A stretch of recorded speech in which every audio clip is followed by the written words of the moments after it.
Scene start होता है Tokyo 2040 में। प्रोटागोनिस्ट एरिसा सी, जो कि उसकी दोस्त है, उसे कन्फेस कर रहा होता कि उसे इनक्यूरेबल डिजीज है, जिसे ठीक होने के लिए उसे 5 इयर्स के लिए कोल्ड स्लीप करना होगा, यानी कि 5 इयर्स के लिए डीप स्लीप में सोना होगा। इस दुनिया में सब इतने फ्रीडम में जीते हैं कि लोग जो चाहे वो कर सकते हैं, क्योंकि टेक्नोलॉजी इतनी मॉडर्न और एडवांस्ड हो चुकी है कि सारे काम एआई और रोबोट्स ही करते हैं। ट्रीटमेंट स्टार्ट करने का टाइम आता है और रीटो चैम्बर में जा ही रहा होता है कि उसे पीछे से एक आवाज सुनाई देती है। ये एरिसा ही थी जिससे वो कुछ देर पहले बात कर रहा था। एरिसा रीटो को एक गुड बाय बोलने आई थी। यहां रीटो एरिसा को अपना एक लॉकेट संभालने दे देता है जब तक वो कोल्ड स्लीप से वापस ना आ जाए। कोल्ड स्लीप में जाते जाते एरिसा रीटो से प्रॉमिस करती है कि वो हमेशा उसका वेट करेगी। नेक्स्ट सीन सीधे 5 साल बाद का होता है, जब रेटो कोल्ड स्लीप से उठता है।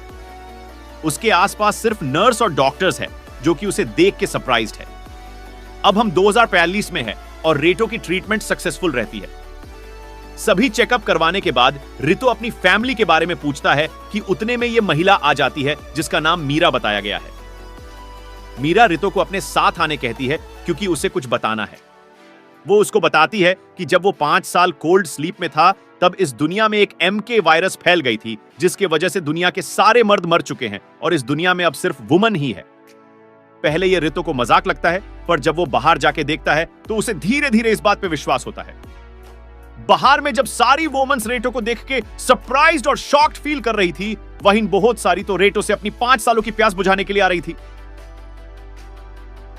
अब रितो इस दुनिया के लिए एक इंपॉर्टेंट रिसोर्स बन चुका है, क्योंकि उसको मिला कि अब इस दुनिया में सिर्फ 5 मैन ही है, जिसमें से 3 अभी भी कोल्ड स्लीप में है, जो कभी भी मर सकते हैं।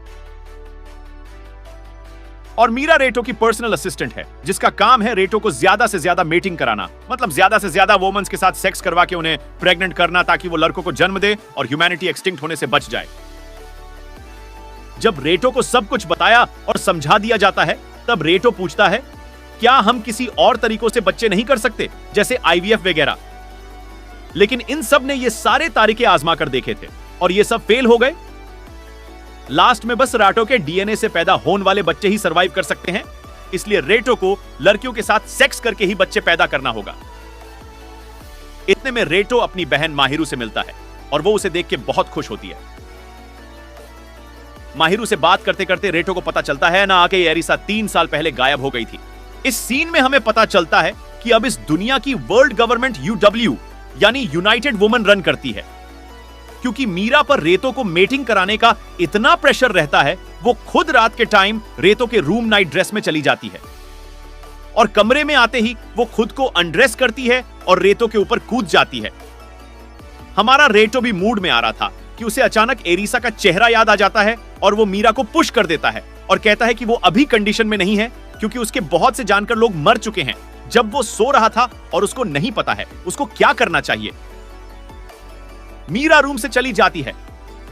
नेक्स्ट डे मीरा रेतो को बहुत सारी लड़कियों को दिखती है जो उसके साथ मेटिंग करने के लिए तैयार है और वो इनमें से किसी को भी चुन सकता है, पर अपना सख्त लौंडा रेतो रिफ्यूज कर देता है, क्योंकि वो एरिसा से सच्चा प्यार करता है और वो चाहता है कि पहली मेटिंग वो एरिसा के साथ ही करे।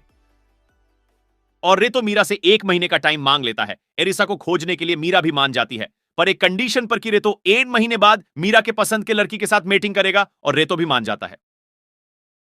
यह एपिसोड यहीं खत्म होता है। अब अगले एपिसोड में हम देखेंगे कैसे रीटो एरिसा को खोजने जाता है और उसके साथ 2 सेक्सी बॉडीगार्ड्स भी जाती हैं।